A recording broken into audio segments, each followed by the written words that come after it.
오전에 제가 알자회를 말씀드렸고요. 권모 대령은 법무실장으로 승진합니다. 이름은 권낙균입니다. 아시죠? 권낙균 이름은 들어봤습니다. 네, 방산비리 합수단에 파견 나갔습니다. 그래서 들어봤습니다. 2009년에 뇌종양으로 수술합니다. 동기인 육사 48기 동기 서울지구병원장으로부터 형식적 심사만 받고 원래 전역사유에 해당하는데 프리패스 됐습니다. 그래서 우병우 민정수석이 제대로 검증하지 않고 장관으로 진급시켜졌습니다. 신모 대령과 관련해서 현재 청와대 민정실에 파견 나가 있습니다. 아시죠? 누군지? 예, 아시는 그분입니다. 누구 아드님? 대령 승진 못했을 건데요. 장군 진급을 못했습니다. 우병우 민정수석이 조현천 기무사령관에게 오다를 내려서 육군참모총장 장준규 총장에게 진급 승진을 부탁을 했는데 육참 총장이 못 들어줘서 조현천 기무사령관한테 정말 죄송하고 미안하다라는 회답까지 왔던 겁니다. 사드 반입 논란 일파만파죠. 그런데 이 사태의 배후에 군대 내 사조직 알자회가 있다, 이런 의혹이 또 제기가 됐네요. 이 의혹을 제기한 더불어민주당 정책위원회 수석 부의장 맡고 있죠, 홍익표 의원을 연결해 봅니다. 홍 의원 안녕하세요. 네, 안녕하세요. 홍익표입니다. 반갑습니다. 알자회가 뭐예요? 이게 일종의 군대 내 사조직으로 전에부터 알려졌던 내용입니다. 잘 아시는 것 같이 1990년대 초반 문민정부 들어섰을 때, 예. 김영삼 정부가 하나회를 척결 했지 않습니까? 예. 잘 아시는 것처럼 하나회는 소위 육사 11기를 중심으로 해서 밑에 기수가 매년 자기들이 한 10여 명 정도를 뽑아가지고 예. 자기들끼리 중요한 보직을, 핵심 보직을 서로 물려주고 하면서 인사적으로 챙겼던 게 있는데. 전두환, 노태우 두 전직 대통령이 하나회 수장들 아니었습니까? 그렇습니다. 당시 소위 정호영 씨를 비롯해서, 광주 민주화운동을 무력으로 진압했던 사람들이 대부분, 예. 그리고 12.12 군사쿠데타를 일으켰던 핵심 세력들이 거의 대부분 하나의 소속이었지 않습니까? 예. 그런데요? 예, 그리고 그 당시에 외에도 후배 기수를 다음 후배 기수, 20몇 기부터 해서 또 만나회라는 게 있었고, 요거는 한 30기 중반부터 40기까지 이어지는 또 알자회라는 게 있었습니다. 그러니까 당시 그래서 이런 군내 여러 하나회를 비롯한 만나회, 알자회 등 같은 사조직을 대거, 그 당시에 일부는 예편시켰고요. 예. 일부는 중요 핵심 보직에서 배제하거나 진급을 좀 누락시키는 등으로 인사상 불이익을 주는 등을 해서, 예. 사조직을 김영삼 정부에서 대거 해체시켰는데, 예. 그러한 조직들이 다시 최근에 이렇게 이명박 박근혜 정부 지난 9년 동안 다시 이렇게 모임들이 만들어지고 했던 거 아닌가 이런 생각이 듭니다. 그냥 이명박 박근혜 정부 들어서 다시 재건된 거 아닌가라는 의혹입니까? 아니면 뭔가 근거가 있습니까? 일정하게 저희들도 제보를 받았고요. 예. 실제로 당시 박근혜 정부 민정 라인에서도 이 알자회 존재 자체에 대해서는 어느 정도 실체를 파악했던 것으로 저희들이 확인하고 있습니다. 그러고 보니까 일전에 같은 당의 박범계 의원이 우병우 전 민정수석, 또 안봉근 전 청와대 비서관이 알자회 뒤를 봐줬었다, 이런 의혹도 제기한 적이 있었어요. 예, 그렇습니다.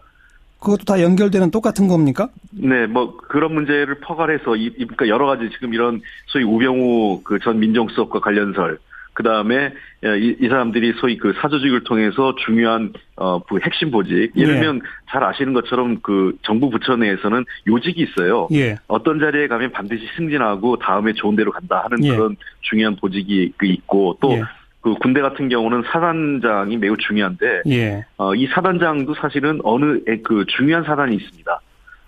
저도 군대 생활할 때 어떤 21사단이 있었는데, 21사단 같은 경우는 누구의 이름을 붙여서 누구 사단 이렇게 이름이 붙을 정도로 그런 게 있어요. 그러니까 그 사단 출신의 육군 참모총장이나 출세한 사람이 있으면 그 사람 이름을 붙여서 사실상 관련된 분들이 들어오고, 그런 사단에 오는 후임 사단장들은 자연스럽게 군단장 또는 군사령관으로 승진이 많이 되는 가능성이 높은 아주 핵심적인 사단들이 몇 개가 있습니다. 예. 그런 것을 만약에 인사적으로 돌봐주고 서로 봐주고 했다면, 이것은 명백하게 공기문란 행위죠. 그래서 이런 문제에 대한 군내 내부적 국방부 내의 감찰이나 필요하다면 감사원 감사를 통해서 이 문제에 대한 진실을 밝혀야 된다고 생각을 합니다. 그런데 이번에 사드 4기가 비공개리에 들어온 사실을 새 정부에게 보고를 의도적으로 누락했다. 그게 이제 현재까지의 혐의 사항 아니겠습니까? 네네. 거기에 핵심적 책임은 한민구 국방장관, 김관진 안보실장인데 이 두 사람도 그럼 알자회라는 얘기예요? 어떻게 되는 겁니까? 그건 아닙니다. 그건 아니고요.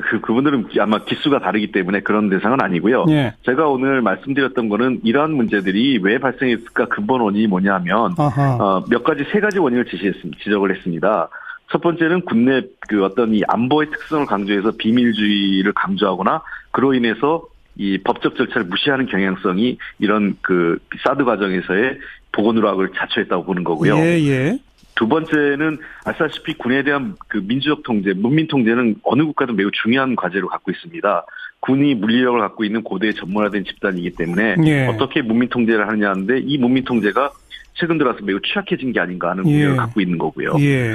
그다음에 세 번째가 군내의 사적 인연이나 또는 사조직을 통한 짬짬이 인사, 이로 인한 농단이죠. 예를 들면 지금 이 알자회뿐만 아니라 군대 내 지금 국방부 내에 횡행하는 게 독사파라는 게 또 있어요. 무슨 파요? 독사파요. 독사? 그러니까 독일 육군사관학교를 갔다 온 사람들이죠. 연수를요. 이게 뭐냐면 김관진 전 안보실장이 독일 육군사관학교를 연수를 갔다 왔거든요. 예, 예. 그러면서 이 독일 육군사관을 갔다 온 사람들이 전부 다 김관진 인맥으로 채워졌다는 거예요. 그래서 예. 국방부 내에서도 독사파, 한민구 인맥 등등 이런 식으로 모든 것들이 횡행된다는 것은 이 문제에 대해서 이거는 군조직이 매우 위기 상황이라고 저는 생각합니다. 어떤 특정인에 대한 개인적 인맥 또는 알자회와 같은 이런 이 사조직을 통해서 예. 인사가 이루어지고 중요한 정책이 이루어진다면 이것은 한번 엄격한 내부 감사를 통해서 또는 외부 감사원 감사를 통해서 예. 이거는 한번 들여다봐야 된다는 것이죠. 그러니까 군의 어떤 비밀주의 또 문민 통제의 취약함 이게 이제 구조적인 배경이고 네. 그리고 혹시 알자회라든지 또 방금 언급하신 독사파라든지 이런 주요 보직들을 서로 이렇게 짬짬이 돌봐주는 그런 행태가 혹시 이번에 의도적 보고 누락에 영향을 미친 거 아니냐 이런 의혹이다 이 말이죠? 그렇습니다. 왜 이 문제가 되냐면 아시는 것처럼 중요한 보직을 서로 선후배 관계 가까운 사람들끼리 봐주면요. 어떤 문제를 논의할 때 이 다른 의견이 반영이 되지 않습니다. 그렇죠. 예. 자기들끼리 다 서로 짬짬이를 하는 거죠. 예. 그리고 두 번째 보고 누락이나 또는 사실을 은폐하거나 비리를 할 때도 이러한 이 사적 인연이나 또는 사조직들이 사실상 그러한 역할을 알게 모르게 유리한 환경을 만들어주는 거죠. 그런 예. 요소들을요. 그래서 이런 군대와 같은 조직의 사조직은 매우 엄격하게 다뤄야 되는 것입니다. 방금 언급하신 그런 사조직화된 인사체계는 반대 의견을 표명 못하게 한다. 이거는 너무나 타당한 지적인데 이번 의도적 보고누락 사태와 지금 제기하신 그런 사조직적 행태와 직접 연결고리까지는 지금 없으신 거죠? 예, 아직까지는 찾지 못했고 바로 그러한 부분들이 우려가 있기 때문에 지금 대통령께서도 감사를 좀 해야 된다는 지적을 하신 거죠. 조사를 해야 된다는 게. 그래서 왜 이런 문제가 지적되냐면 사실 사드 반입과 관련된 결정 및 반입 과정에 대한 여러 가지 과정이 국방부 내에서도 아주 극소수만 알고 있습니다. 예. 그러니까 이 극소수가 만약 그런 사적 인맥이나 또는 사조직과 연관된 사람들끼리 서로 정보를 공유했다면 얼마든지 정보를 은폐하거나 또는 고의로 누락하거나 하는 것들이 보다 훨씬 쉬운 거죠. 알겠습니다. 아직까지는 추정이신 거죠, 어쨌든? 그렇습니다. 네. 그러니까 차제의 조사를 또 감찰을 하는 바에 여기까지 좀 들여받아 달라 이 말씀이로군요. 네. 그리고 기왕이면 이분들이 만약에 설사 그런 의혹에서 사실이 아니라면 이분들의 명예회복도 되는 거기 때문에 저는 이 문제는 엄격하게 한번 아주 구체적으로는 조사가 필요하다 이렇게 보고 있습니다. 예. 더 구조적으로는 홍 의원이 아까 먼저 지적하신 이 안보상 이유란 이유로 지나친 비밀주의 그리고 문민 통제에 힘이 미치지 못하는 것 사실 이거를 바꿔야 되지 않겠습니까? 그렇습니다. 이게 근본적인 문제입니다. 그 근본적인 대안으로는 어떤 게 있을까요? 우리도 좀 민간인 출신 국방장관 이런 거 가능할까요? 네, 그렇게 해야 되죠. 그러니까 예를 들면 이런 겁니다. 미국에서도 이제 이 국방부 장관을 갈 때 최소한 군 출신이라도 5년 이상의 경과 과정을 둡니다. 예. 그러니까 우리 같은 경우는 어제까지 군복을 입고 있다 그 다음날 국방부 장관 되는 게 비일비재했지 않습니까? 예. 이것은 잘못됐다는 거죠. 그러니까 저는 국방부 장관을 군인이 해서 안 된다라는 게 아니라 최소한 어제까지 군복 입고 있다가 오늘 바로 군복 벗고 국방부 장관을 취임하는 이런 행태는 이제는 반복돼서는 안 된다는 것이고요. 두 번째는 국방부 내 중요한 요직을 좀 개방직으로 해서 민간인 전문가들, 군사 전문가나 안보 전문가들이 들어가서 내부에 그 개혁이나 또는 뭐랄까 폐쇄성이라고 그러죠, 조직의 예. 이러한 부분들을 좀 깨트리는 것이 이번 국방개혁의 핵심 중에 하나가 아닐까 생각됩니다. 맞습니다. 인사와 관련돼서는요. 고인물은 썩게 마련이니까 결국 문을 열어야만 개혁이 가능한 거 아니겠습니까? 그렇습니다. 네. 이 논란이 그냥 사드 문제에 대한 논란에서만 멈추지 말고 이런 근본적인 군 개혁으로까지 좀 이어지기를 같이 기대해 보겠습니다. 여기까지 네. 말씀드릴게요. 고맙습니다. 네, 감사합니다. 더불어민주당 홍익표 의원이었습니다. 그것도 다 연결되는 똑같은 겁니까? 네, 뭐 그런 문제를 포괄해서 그러니까 여러 가지 지금 이런 소위 우병우 그 전 민정수석과 관련설, 그 다음에 이 사람들이 소위 그 사조직을 통해서 중요한 그 핵심 보직, 예를 들면 잘 아시는 것처럼 그 정부 부처 내에서는 요직이 있어요. 예. 어떤 자리에 가면 반드시 승진하고 다음에 좋은 데로 간다 하는 그런 중요한 보직이 있고 또 그 군대 같은 경우는 사단장이 매우 중요한데 이 사단장도 사실은 어느 그 중요한 사단이 있습니다.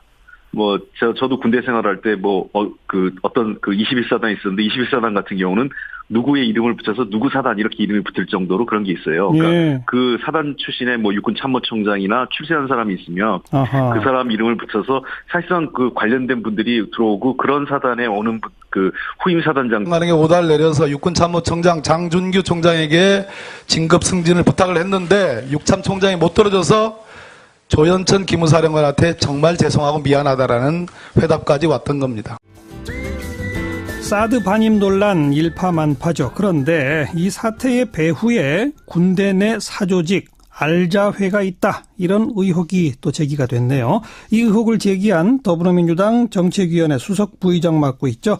홍익표 의원을 연결해 봅니다. 홍 의원 안녕하세요. 네, 안녕하세요. 홍익표입니다. 반갑습니다. 알자회가 뭐예요?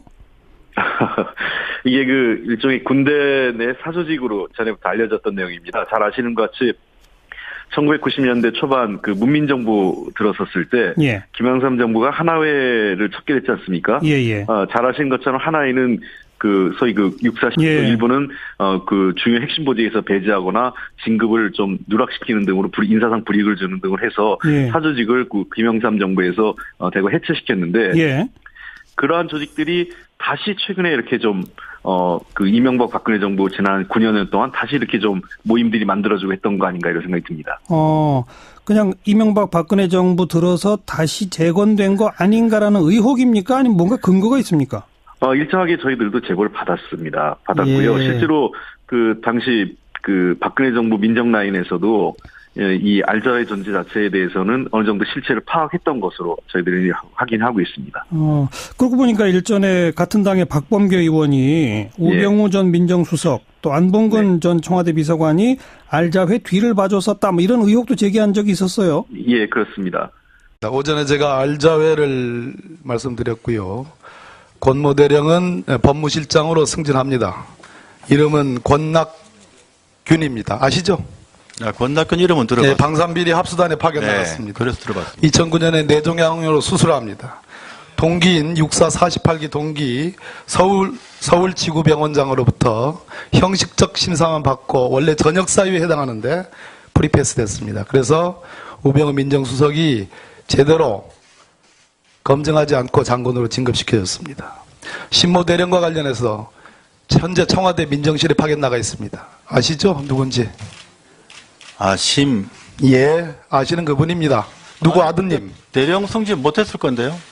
장군 진급을 못했습니다. 우병우 민정수석이 조현천 기무사령 11기를 중심으로 해서 그 밑에 기수가 매년 자기들이 한 10여 명 정도를 뽑아가지고 그 자기들끼리 중요한 보직을 핵심 보직을 서로 물려주고 하면서 인사적으로 챙겼던 게 있는데 전두환, 노태우 두 전직 대통령이 그 하나의 수장들 아니었습니까? 그렇습니다. 당시 그 소위 정호영 씨를 비롯해서 광주 민주화운동을 그 무력으로 진압했던 사람들이 대부분 그리고 12.12 군사 쿠데타를 일으켰던 핵심 세력들이 거의 대부분 하나의 소속이었지 않습니까? 그런데요? 그리고 그 당시에 그 외에도 뭐 그 후배 기수를 그 다음 후배 기수 20몇 기부터 해서 또 만나이라는 게 있었고 요거는 한 30기 중반부터 40기까지 이어지는 또 알자회라는 게 있었습니다. 그러니까 당시 그래서 이런 군내 여러 하나회를 비롯한 뭐 만나회, 그 알자회 등 같은 사조직을 대거 그 당시에 일부는 예폐시켰고요.